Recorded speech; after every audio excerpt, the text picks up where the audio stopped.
Welcome to the Taos Institute's Relational Research Network video series.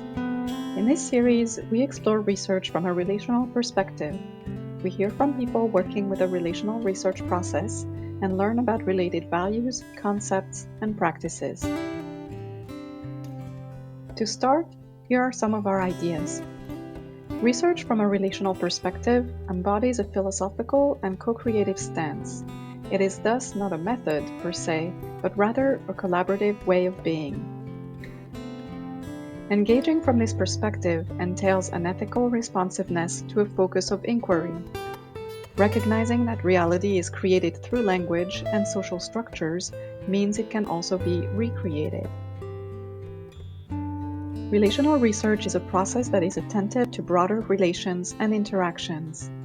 The purpose is to expand possibilities and co-create transformative potentials.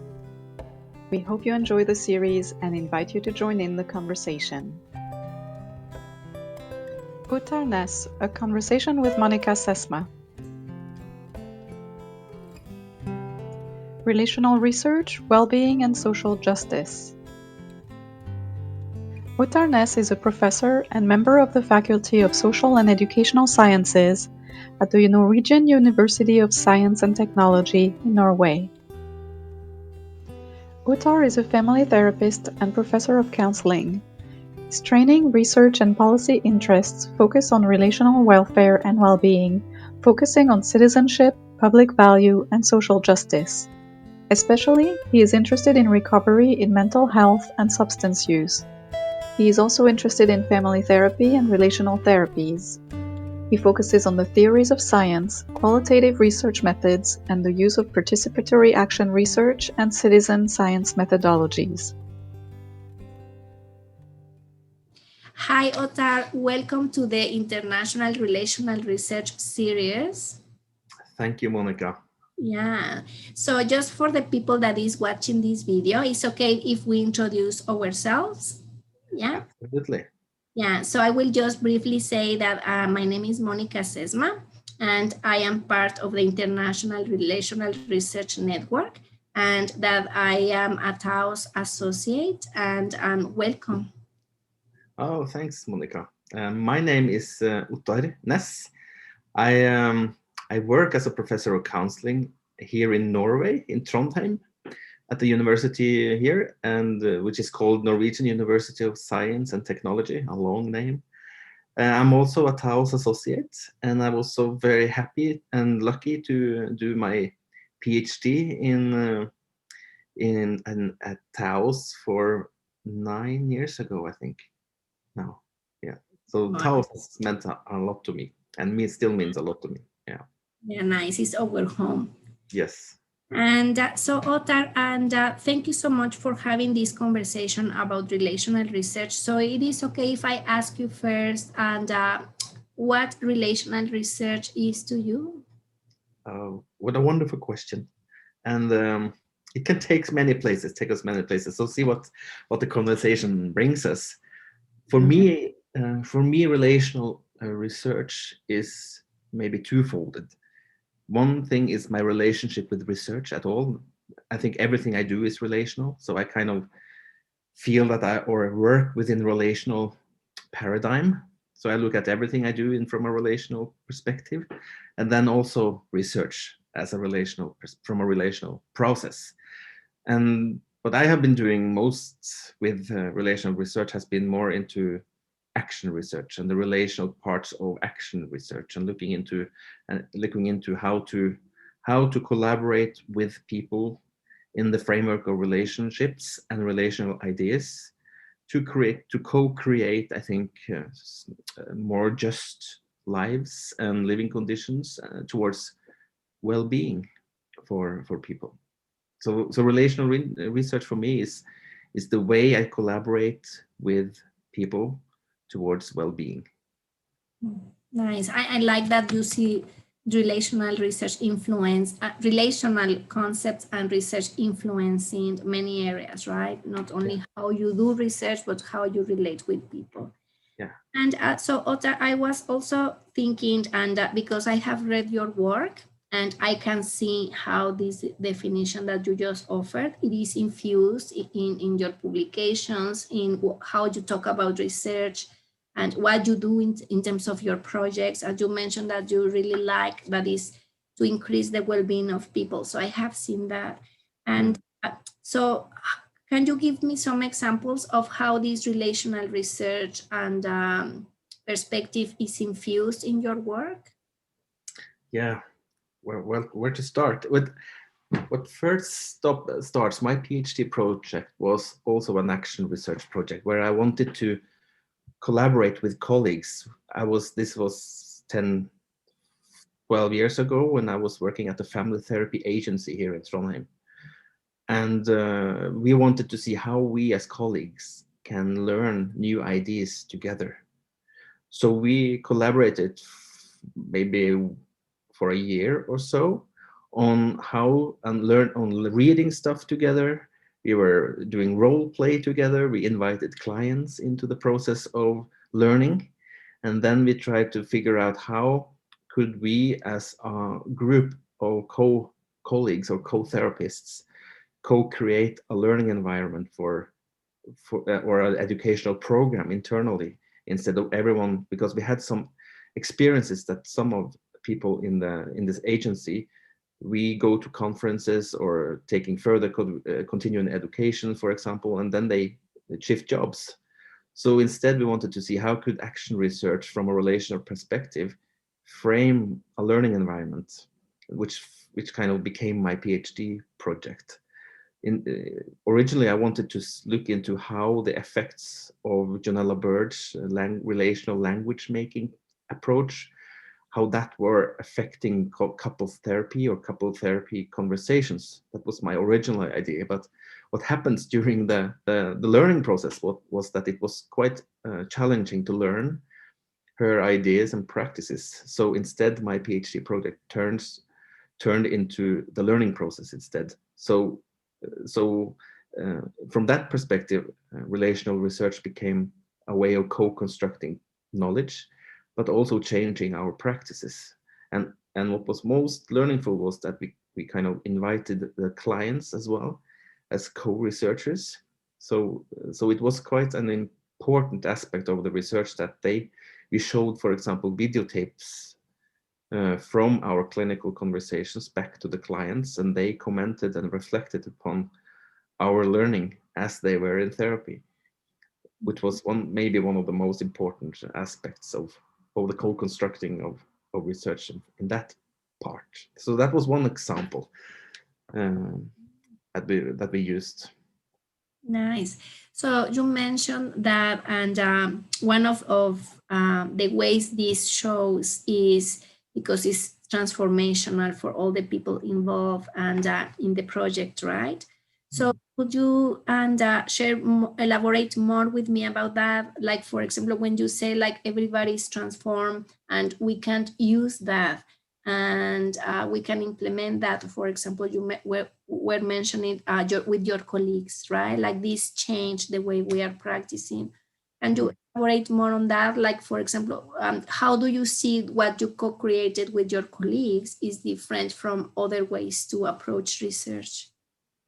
Well, there's a big field of research methods and ideas on how to do research. But from my point of view, it was, and also within the area of action research, there's some which I would call or traditional action research projects as well, that where you kind of diagnose the problem and then you figure out an intervention and then you evaluate and then you change your work. But from my point of view, from a relational stance, it's more messy, it's more chaotic.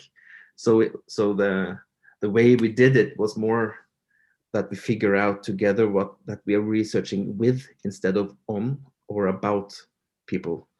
So I can, if it's helpful, I could have another example. Yeah, please. Because what was important for me in the relational aspects of action research is that it's not me as a researcher who comes with my research question. It's more, sometimes it's the persons out in the community who have the research question and asks for a collaboration with me as a researcher, so I can have the tools, for example, for systematic or systematizing the research process together with them. And sometimes and often we kind of have this, we share an interest, and that is a co-creating a research question or a purpose, for example. So one from also a few years ago, I was contacted um, by an organization here in Norway who wanted to work with um, or focus on meaningful activities for people who were homeless and struggling with addiction problems or mental health issues. And they wanted to highlight the importance of meaningful activities such as hiking or watching a football game or playing games together or going on a boat trip or playing tennis or whatever, and how that was affecting the recovery process, because they were in this at this time the treatment services were mostly occupied with changing their emotions and changing their behavior, and were almost only occupied with them as individuals and individual bodies. But they wanted to show, these people wanted to show that we are also living in an everyday life, and that is also important for their recovery processes. So they invited us to help them do research on to show the meaning of meaningful activities. So what happened was that me and another colleague, Marit, we went to visit with them, this organization and the people who wanted to work with us, the homeless. And then they first they said, oh, here comes the researchers, and so you have this alienation kind of put a situation. But what happened was that during the conversation with them, when we're trying to talk about their interests and their hopes and their views for what they wanted to achieve with contacting us as researchers, they reframed research into a meaningful activity, such as volleyball or tennis or hiking. So what happened was that 12 to 15 people struggling with these living conditions showed up and did research with us one evening every month for a year, which was such an interesting project. And then at some point we co-developed the kind of where we traditionally call in the traditional research methods an interview guide, but we called it a conversational guide. They created the conversational questions, and then I was there just having the dictaphone, the voice recorder, and then they interviewed each other and also other people they had recruited to participate in these interviews, and we did that for 3 times. I served pizza and and everything. And then what happened then, we brought back the voice recorders, and we had a process of analysis, which was a co-constructed process as well. So instead of us as researchers went to our offices and then we did all the analysis and wrote a report, what we did was that we had a preliminary analysis for some of the steps, and then we presented it for a seminar together with the people who participated, and then they changed the whole idea of our so-called findings, because we were using the language of researchers and not the everyday life language. So they kind of helped us to change the language within the research findings, and then we wrote up this report, and instead of we as researchers submitted such a report to the Directorate of Health in Norway, they invited the Directorate of Health to their activities, and it was them who presented their findings of the meaning of meaningful activities. And it was such an interesting project, because also what happened, it was not only something were happening with the participants and us as researchers together in this year, but also in this agency or this institution, the treatment services or the counselors or therapists also starting to become interested in what happened in this research. So they started to invite the participants into their meetings and interviewing them about what are the meaningfulness of meaningful activities in your recovery process. So instead of, it did not change the whole system, but it kind of elaborated and broadened the scope of how to work together with people who have marginalized living conditions in towards well-being. So it was such an interesting project. So that feels like, instead of me from a traditional, a very narrow view of action research, for example, or a narrow view of traditional research, is that I as a researcher is the expert. I go out and collect data, and then I go back and then give you some knowledge afterwards. But in these cases, I think, which is important, is that we kind of look into what happens just during the research, but also as implications of the research as we do the research. And is it okay if I say, because a framework that has helped me for framing these issues is just a framework that I just recently came across, and it's a framework from Sarah Banks and colleagues, and it's called the Coimpacts of relational research. So we have been writing about it in this book, the Sage Handbook of Social Constructionist Practice. We kind of elaborate a bit on that framework because it helps to reflect on the research process and also research outcomes. So the co-impact framework is the participatory impact, which more is about reflecting upon what happens and what do we learn about ourselves and also about each other during the process. So we're learning from the research process itself, being together and co-constructing research questions, co-constructing what counts as data, co-analyzing, co-presenting, and so forth, right? And then the second part of the framework is what is called collaborative impact.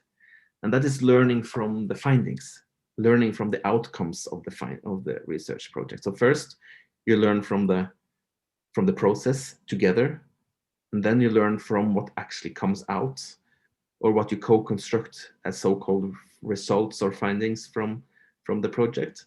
And the last part is collective impact. And that means how you kind of create a more focus on how to improve the social justice or social policy with your research on a wider area. So that has kind of been helpful for me when I'm trying to learn and do relational research. It's about focusing on both. We are learning things together. We bring different things to the research projects. We are learning from what we actually co-construct out from it, and then we hopefully have some wider impact to social policy, social justice, and towards well-being, of course, to all, which I'm always occupied with. Yeah, but I think these two examples are magnificent example of what I also ambition as relational research. And so thank you for sharing. Like I love, and these are two beautiful examples. With the first one, and it is just magical how, and in focusing in the relationship with them, like, and everybody being like in a more a hierarchical position in terms of what are our questions, what do we want to know about meaningful activities, etc. Like it is just so beautiful how, and these participants they own and the project, right? So they took it in the direction that was more meaningful and impactful for them. And this is a great example. And Ottar, when you were saying they were also in a way that they wanted to present. So it was their voice who was heard about what are these meaningful activities or how these impact the recovery.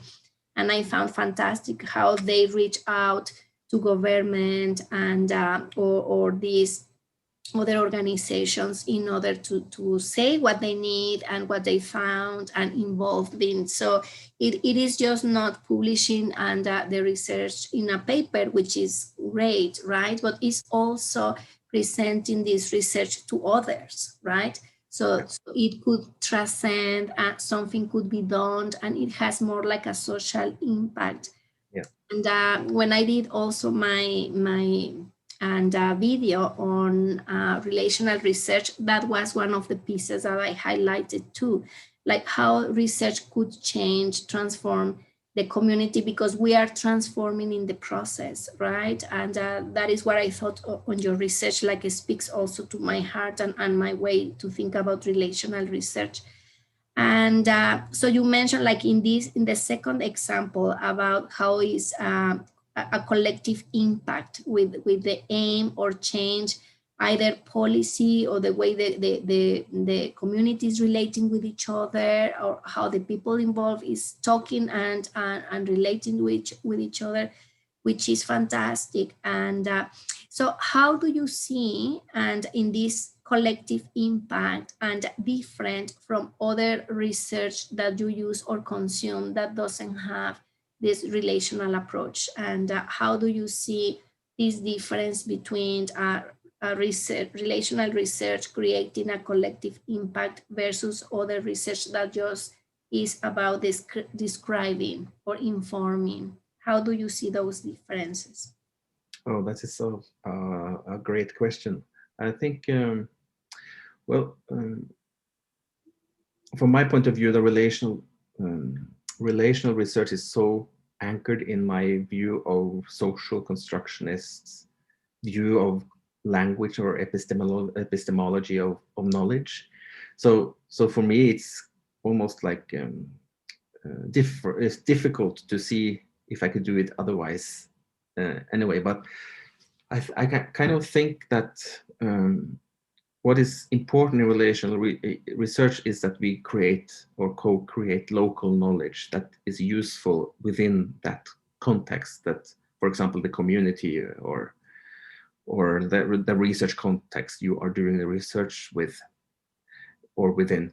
And however, I think what is also important in the relational research is that we bring also the local knowledge and also have and increase our voice towards also the wider public. For example, how can we change also some policies that could be in the community or a municipality or services, but it also within the that's why I think it's important that we disseminate research together with the participants, so that we can maybe have some impact on the more on the national agendas also, or in the media or something like that. Because I think we have, instead of, for me, some of the traditional research is also within the relational research maybe, but we are doing the research and then we're trying to publish it, and they are being publishing in journals, and which is expensive to download the papers, and almost no one reads it, and and you know that thing. And so that's why I think instead of having a traditional research project where you as a researcher go out and get the knowledge and then you publish papers or reports, I think for me relational research is also about involving the participants and the community in presenting and changing and improving as we do the research. So, and that I think is missing. You can you also have some in the traditional research paradigms, of course, that you can present your findings during the process and so forth. But and then it's all up to the listeners to do something about it. But I think from the point of view of my kind of relational research, action research is very in line that we try to co-create social change from the beginning.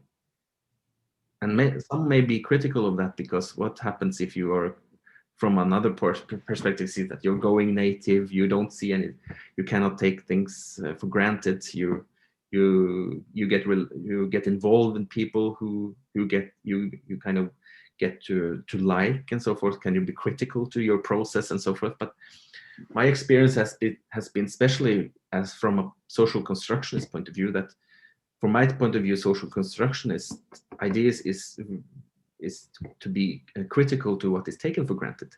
So the criticalness is a big part of the process anyway. So can we do things different? Are there more voices to this? Are there voices that haven't been heard? Should we approach someone else or something like that? So I think that is more what I think about your questions. I think was that kind of a response to it?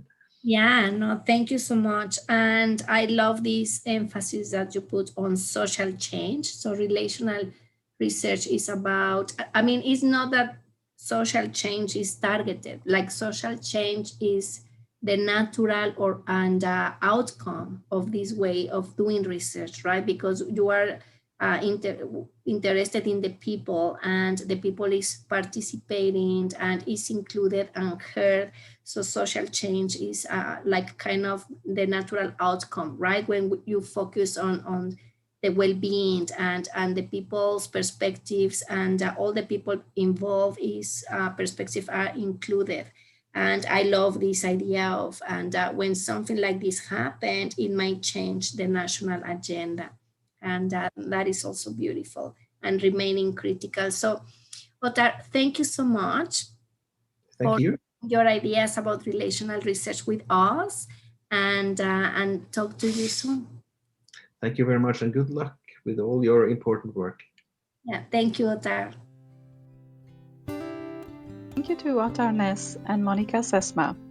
More about Ottar at www.tausinstitute.net/Ottar-Ness. Please join in the conversation. What captured your attention in this video? How do you think these ideas reflect a relational orientation to research?